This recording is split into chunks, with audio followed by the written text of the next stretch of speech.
Welcome back everyone. आज हम पढ़ेंगे अर्बनाइजेशन इन इंडिया। यानी कि अर्बनाइजेशन क्या होता है। रूरल पॉपुलेशन, जो आपकी ग्रामीण गांव में जो पॉपुलेशन होती है, उसका शहरी गांव से शहर में ट्रांसफर होना या उनका कन्वर्ट होना शहर की तरफ। हाँ, तो ये चीजें आपकी क्या कही जाती हैं, इसको अर्बनाइजेशन कहा जाता है। इस प्रोसेस को जब गांव के लोग शहर में ट्रांसफर हो जाते हैं या उससे कन्वर्ट हो जाते हैं, इसको जो है मेजर किया जाता है, मापा जाता है urban population into total population. यानी कि शहरों में जितनी पॉपुलेशन रह रही है और टोटल पॉपुलेशन, तो उसके हिसाब से इसको काउंट किया जाता है। इंडिया के अंदर जो लेवल ऑफ अर्बनाइजेशन है वो काफी लो है, जो कि 2001 के डाटा के अकॉर्डिंग 21.8% था, 28%। डेवलप्ड कंट्रीज जो हैं वहां पर हाइयर लेवल ऑफ अर्बनाइजेशन है इंडिया के मुकाबले, क्योंकि वहां पर जो है आपके ज्यादा लोग ज्यादा शहरों में रहते हैं और ज्यादा डेवलप्ड जो है सिटीज है वहां पर। लेकिन अर्बनाइजेशन इंडिया के अंदर जो है जिस हिसाब से इंक्रीज हो रहा है वो काफी ज्यादा हाई रेट है। और ये जो आपकी 20th सेंचुरी है उसके हिसाब से अगर हम देखें तो 11 टाइम्स इंक्रीज हुआ है। ठीक है, बट जो प्रोसेस है आपकी कंपैरेटिवली स्लो है ड्यूरिंग जो आपके लास्ट दो डेकेड्स गए थे, 1980 टू 2000। उस डेकेड्स में काफी जो है स्लो रही थी रेट आपकी अर्बनाइजेशन। अब क्लासिफिकेशन कैसे किया जाता है इन टाउन्स का, on the basis of population size. Population के साइज के बेस पे इनको कैसे हम क्लासिफाई करते हैं। Census of India is responsible for defining and classifying urban area in India. जो सेंसस आपकी जनगणना की जाती है इंडिया की, वो इन एरियाज को क्लासिफाई और डिफाइन करती है। सिटीज और अर्बन एरियाज जो है उनको 6 क्लासेस में डिवाइड किया जाता है सेंसस ऑफ इंडिया के द्वारा। अर्बन एरिया जो है आपके, वो उनकी जो पॉपुलेशन है उनको उनकी पॉपुलेशन के साइज को एज अ बेस यूज करते हैं। उसके बाद जो है अर्बन एरिया, जहां पर आपकी पॉपुलेशन जो 1 लाख से ज्यादा है, उसको सिटी और क्लास 1 टाउन कंसिडर किया जाता है। ठीक है, क्लास 1 1 लाख और मोर जो पॉपुलेशन होती है वो 423 है नंबर्स। सिटीज जो है आपकी जिनकी पॉपुलेशन मोर देन 1 मिलियन है बट लेस देन 5 मिलियन है, उनको कंसिडर किया जाता है फिर एज मेट्रोपॉलिटन और मेट्रो सिटी। ठीक है, मेट्रोपॉलिटन और मेट्रो सिटी। सिटीज जिनकी पॉपुलेशन आपकी फिर मोर देन 5 मिलियन है, वो कंसिडर किए जाते हैं आपके मेगा सिटीज और मेगापोलिस। ठीक है, ये 6 के जो आपकी क्लासेस हैं टाउन्स की जो है वो ये आपकी यहाँ पर दी गई है। क्लास 1 में कितनी, 2 में कितनी, थर्ड में कितनी, ये पॉपुलेशन और इनके नंबर, ये कितने ऐसे शहर हैं। ठीक है, ये आपके सामने अवेलेबल है 2001 के डाटा के अकॉर्डिंग।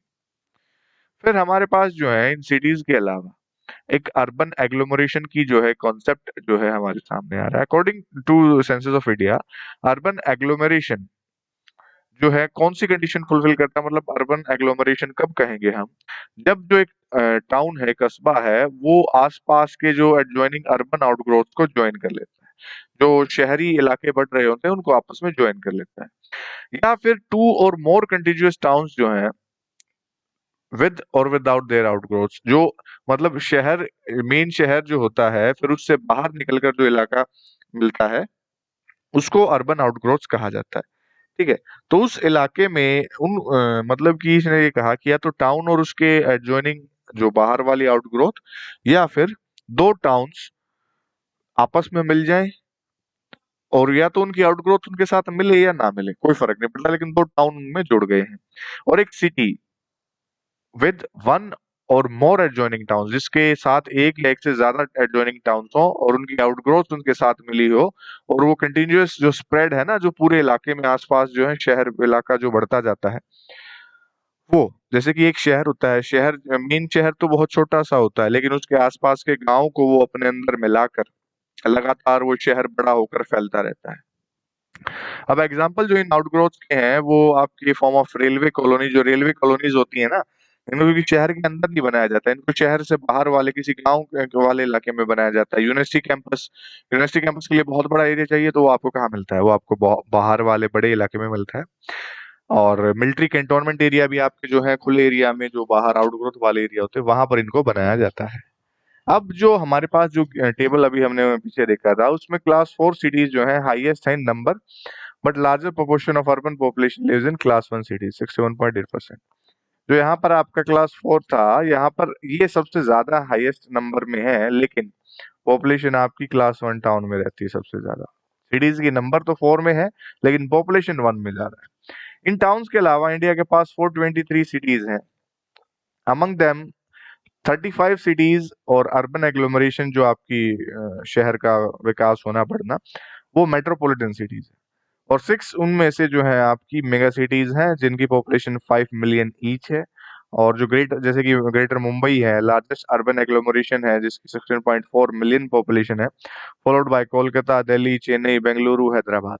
ठीक है, तो ये एरियाज आपके इन अर्बन एग्लोमरेशन वाले एरियाज में इंक्लूड किए जाते हैं। अब हम टाउन्स को उनके फंक्शन के अकॉर्डिंग क्लासिफाई करें कि एक, जैसे कि एक पर्टिकुलर कोई जो टाउन होता है आपका, वो किसी एक फंक्शन के लिए जाना जाएगा।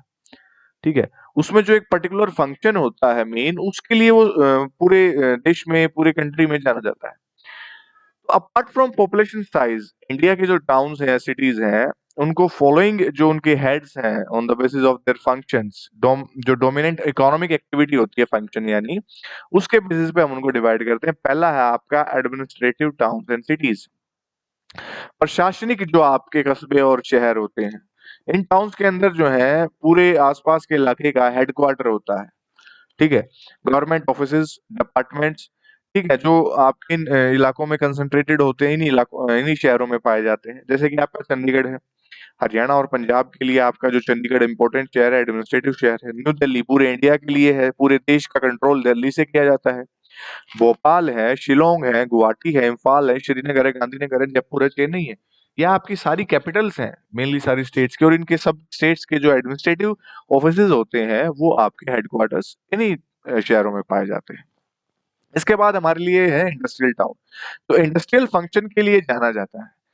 ठीक है, ये टाउन्स आपके मेनली जो इंडस्ट्रीज के द्वारा डोमिनेट किए जाते हैं, जैसे कि जमशेदपुर है, भिलाई है, दुर्गापुर है, मदुराई है, मुंबई है, जहां पर इंडस्ट्रीज इतनी ज्यादा ग्रो कर गई हैं कि इंडस्ट्रीज की वजह से इनको जाना जाता है।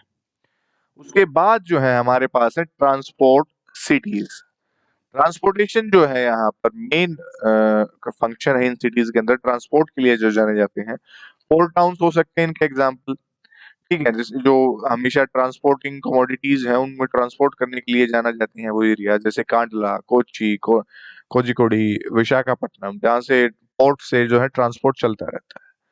और ये सिटीज जो है आपकी फिर इनलैंड ट्रांसपोर्ट के लिए, जो कुछ एरिया ऐसे होते हैं ना जो इनलैंड ट्रांसपोर्ट के लिए भी हब होते हैं, जैसे आगरा, धुलिया, मुगल सराय, इटारसी, काटनी, जो मतलब लैंड वाला इलाका होता है, वहां पर भी ट्रांसपोर्ट डेवलप करते हैं। कमर्शियल टाउन्स इसके बाद आ जाते हैं हमारे पास।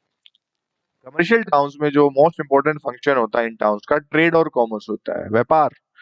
जैसे कोलकाता, सहारनपुर और सतना, जो आपके ट्रेड और कॉमर्स के लिए जाने जाते हैं, बहुत ही मशहूर है। इसके बाद जो आ जाते हैं हमारे पास होते हैं माइनिंग टाउन्स। जो ये टाउन्स आपके मिनरल रिच एरियाज होते हैं, इनमें मिनरल बहुत ज्यादा पाए जाते हैं और उनके अंदर माइनिंग एक्टिविटी होती है, जैसे कि आपके रानीगंज, झारिया, डिगबोई, अंकलेश्वर और सिंगरौली एक्सेट्रा। फिर इसके बाद हमारे पास अवेलेबल है गैरिसन कैंटोनमेंट टाउन्स। ये टाउन जो होते हैं आपके आर्मी और डिफेंस पर्पस के लिए यूज किए जाते हैं, जैसे कि अंबाला, जालंधर, मऊ, बबीना, उधमपुर। ठीक है, इन इलाकों में आपके जो आर्मी के कैंटोनमेंट एरिया हैं या एयरफोर्स के कैंटोनमेंट एरिया हैं, तो ये डिफेंस और आर्मी पर्पस के लिए यूज होते हैं। इसके बाद हमारे पास है एजुकेशनल टाउन्स। इनिशियली स्टार्टिंग में ये जो टाउन्स थे आपके एजुकेशन सेंटर्स के रूप में डेवलप हुए थे, इंपॉर्टेंट थे शुरुआत में, बट लेजर ये मेजर कैंपस टाउन्स में डेवलप हो गए, जैसे कि रुड़की, वाराणसी, अलीगढ़, पिलानी, इलाहाबाद। एजुकेशन हब बन गया है यहाँ पर। इसके बाद हमारे पास है religious and cultural towns. Religious और कल्चरल टाउन्स में जो है आपके ये धार्मिक मान्यताओं की वजह से प्रसिद्ध एरिया होते हैं। ठीक है, भगवान की पूजा पाठ के लिए, ओल्ड पुराने कल्चर के लिए, संस्कृति के लिए जो है ये शहर जाने जाते हैं। जैसे कि आपका वाराणसी है, मथुरा है, अमृतसर है, मदुराई है, पुणे है, अजमेर है, तिरुपति, कुरुक्षेत्र, हरिद्वार, उज्जैन। ठीक है, इसके बाद हमारे पास है टूरिस्ट टाउन्स। ये टाउन्स जो है आपके फेमस हैं लोगों को अपनी तरफ अट्रैक्ट करने के लिए, अलग अलग कारणों की वजह से। ठीक है, नैनीताल, मसूरी, शिमला, पंचमढ़ी, जोधपुर, जैसलमेर, उदगम मंगलम, ऊटी जो है आपका, माउंट आबू। मतलब यहाँ पर नेचुरल ब्यूटी जो इस प्रकार की देखने को मिलती है, या कुछ ऐसे जो कल्चरल जो टूरिस्ट को अट्रैक्ट करते हैं अपनी तरफ, ऐसी चीजें यहाँ पर अवेलेबल होती हैं। लोग यहाँ पर घूमना आना पसंद करते हैं। ठीक है, तो वो चीजें यहाँ पर देखने को मिलती हैं। अब जो फंक्शंस है इन सिटीज का, वो फिक्स नहीं होता है। ये आपका टाइम के साथ चेंज होता रहता है, जो कि सिटीज आपकी डायनामिक होती है नेचर में, क्योंकि एक शहर के अंदर कोई एक इंडस्ट्रीज तो नहीं होती है ना, बहुत सारी इंडस्ट्रीज पाई जाती है वहां पर। ठीक है, और जो पॉपुलेशन में इंक्रीज होता है, सिटीज आपकी जो है मेट्रोपोलिस बन जाती हैं, मल्टी फंक्शनल हो जाती हैं, जैसे कि इंडस्ट्रीज में, बिजनेस में, एडमिनिस्ट्रेशन में या ट्रांसपोर्ट में। ठीक है, तो ये जो आपका क्लासिफिकेशन है इन सिटीज का, इन शहरों का, ऑन स्पेशलाइज फंक्शन, ये एक तरीके से हम कहेंगे कि इम्पॉसिबल है। मतलब कुछ एरियाज को तो हमने उन पर्टिकुलर नाम के लिए जो है प्रसिद्ध कर दिया या जानते हैं, बट ऐसा नहीं है कि स्पेशली खाली यही एक काम होता है जिस के लिए वो जाना जाएगा वहां पर। इसके अलावा भी वहां पर बहुत सी चीजें होती हैं, बहुत से फंक्शंस होते हैं। ठीक है, तो ये आपका अध्याय, ये चैप्टर आपका यहीं पर समाप्त होता है। आज के लिए सिर्फ इतना ही। बहुत बहुत धन्यवाद।